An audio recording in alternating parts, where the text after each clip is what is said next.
সংগে চলে অন্ধ ভাৰ্যা অৰণ্য ভিতৰ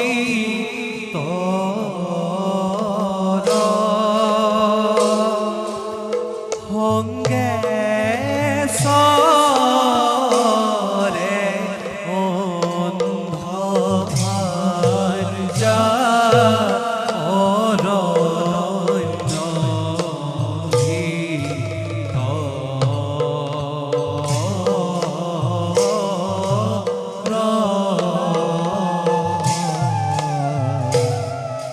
ৰে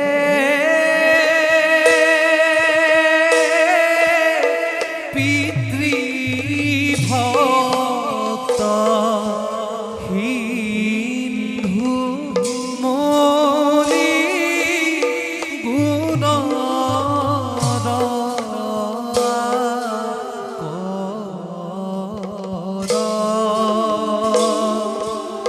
ৰাম হৰি বুলি ডাকা সভাখনৰ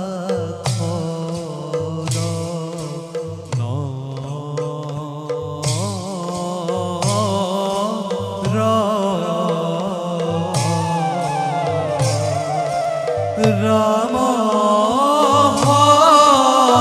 হৰি বুলি ডাকা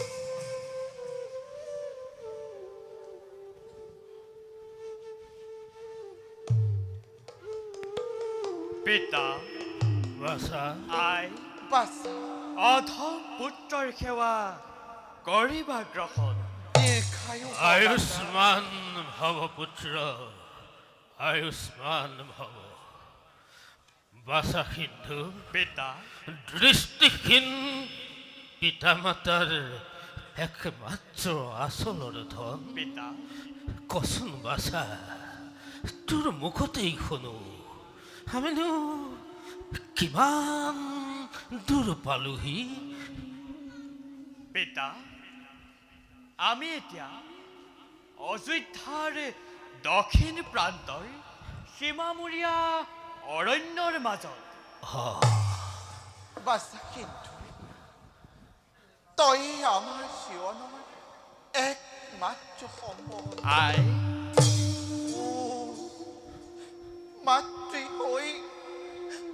মাতৃ হৈ নেদেখিলোঁ নিজ পুত্ৰৰ মুখ আই পিতা বাছা আই কেনি গলি বাছা আছো আই আচোন বাছা আই কাষ চাপিয়া আই বাছা আই বাছা আই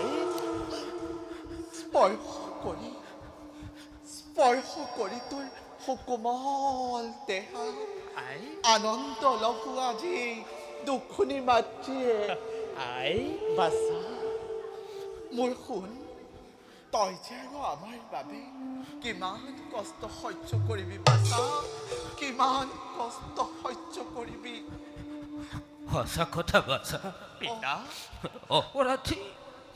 অপৰাধী আজি আমি তোৰ ওচৰত নাই নাই পিতা আমি তোৰ কলক্ৰ হৈ তোক যে কিমান কষ্ট দিছো কিমান কষ্ট পিতা বাছা আই বাছা তোমালোকে তেনেকৈ নকবা মোক পিতৃ মাতৃৰ চৰণ সেৱা কৰাটোৱেই জানো পুত্ৰৰ একমাত্ৰ কৰ্তব্য নহয় বাছা আপোনালোকৰ চৰণ সেৱা কৰাটো মোৰ বাবে যে কিমান আনন্দৰ কথা সেয়া মই তোমালোকক বুজাম কেনেকৈ আই বাছা বাছা কিন্তু আই সেৱা কৰাৰো এটা বয়স আছে অ' বাছা আই এই কোমল বয়সত তই আমাৰ বাবে যি কষ্ট কৰিছ নাই নাই আই তাক আমি কেনেকৈ সহ্য কৰোঁ অ' বাছা আই কেনেকৈ সহ্য কৰোঁ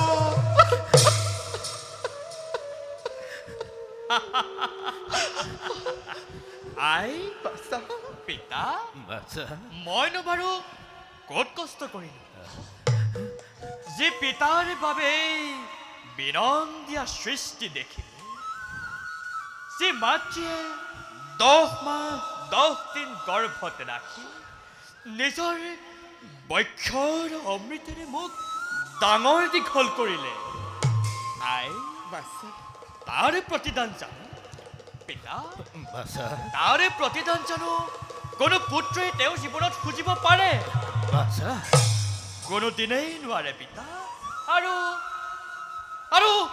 মইও নোৱাৰো বাছা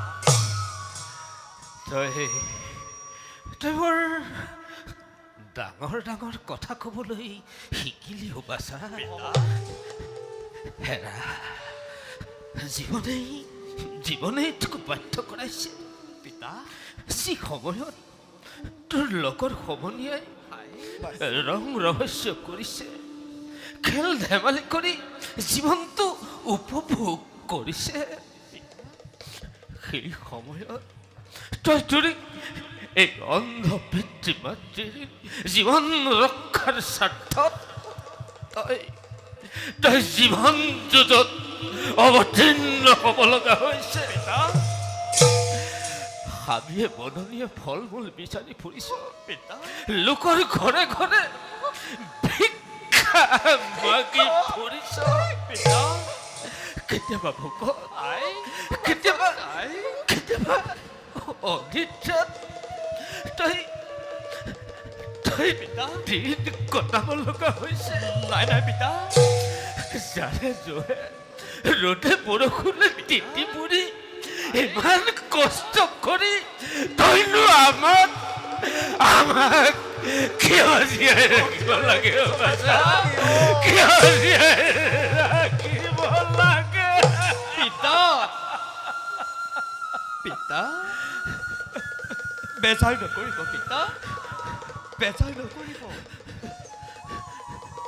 অন্ধ হলেও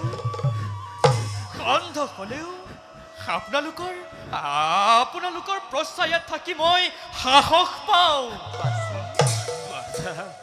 এই যে বাছা বুলি শুনো যেতিয়া এখানি মাত বাছা আই বাছা পিতা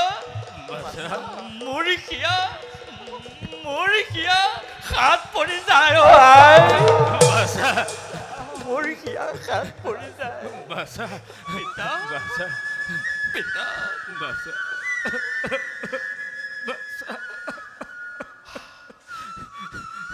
বাৰু বলক পিতা যাওঁ এতিয়া আমি নিজ লক্ষ্য স্থানে বল বলাই বল বাছা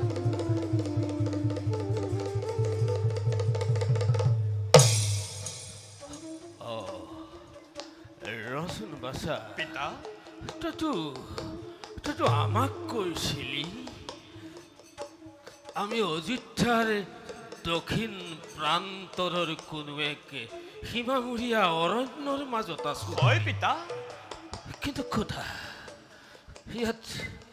ইয়াত দেখোন মই কোনো পশু পক্ষীৰ মাত শুনিবলৈ পোৱা নাই নে সন্ধ্যা নামিল নেকি ধৰাৰ বুকুলৈ নহয় পিতা নোখে এইটো সন্ধ্যাৰ সময় সন্ধ্যা সময় নহয় নহয় আই পঞ্চবৰ্ষে চবৰহে অনাবৃষ্টিৰ বাবে দুৰ্ভিক্ষই দেখা দিছে অযোধ্যা ৰাজ্যত। বাছা হয় পিতা, ফল মূল অন্নৰ অভাৱত সকলোটিয়ে এৰিছে ৰাজ্য। আৰু পিতা, প্ৰজাসকলৰ লগতে বাছা প্ৰজাসকলৰ লগতে বনৰ পশু পক্ষীও দেশান্তৰ হৈছে। বাছা আৰু পিতা, প্ৰজাসকলে কৰিছে কি বুলি গৰ্জনা। কৰিছে বাছা? প্ৰজাসকলে কৰিছে কি বুলি গৰ্জনা কৰিছে? যে মহাৰাজ দশৰথৰ বাবে ৰাজ্যত ঘটিছে এনে ঘোৰ অমংগল। বাছা কিন্তু আই বাছা আই? আমাৰ শ্ৰীফলা আশ্ৰমতো হৈছে নেকি ফল মূলৰ অভাৱ? নাই আই, নাই আমাৰ শ্ৰীফল আশ্ৰমত কাহানিও ফল মূলৰ অভাৱ নহয় প্ৰিয়ে। নাই। কিন্তু আজি মোৰ অন্তৰত লাগিছে বেজাৰ। নাই পিতা আজি ৰজা দশৰথৰ অকৰ্মণ্যতাৰ বাবে আজি শান্তি প্ৰিয় অযোধ্যাৰ প্ৰজাগণে যন্ত্ৰণা ভোগ কৰিব লগা হৈছে। পিতা দেখ দশৰথ, দেখ তোৰ জন্ম পবিত্ৰ ইচ্ছা কুকুৰত জন্মগ্ৰহণ কৰি তাই অপবিত্ৰ কৰিল বংশক। নৰক যন্ত্ৰণা তাই ভোগ কৰাইছ তোৰ পূৰ্বপুৰুষক। নাই পিতা সত্যপ্ৰিয় তাই ৰাজদণ্ড হাতত ধাৰণ কৰি পিতা পিতা পিতা নাই পিতা ক্ষান্ত হওক পিতা, ক্ষান্ত হওক। উত্তেজিত নহ'ব পিতা, নহ'ব উত্তেজিত নহ'ব। বলক বলক পিতা, ক্ষান্ত হওক। বলক পিতা, বলাই আমি এতিয়া কুটিৰলৈ যাওঁ। বলো বলা পিতা, বলো বলা।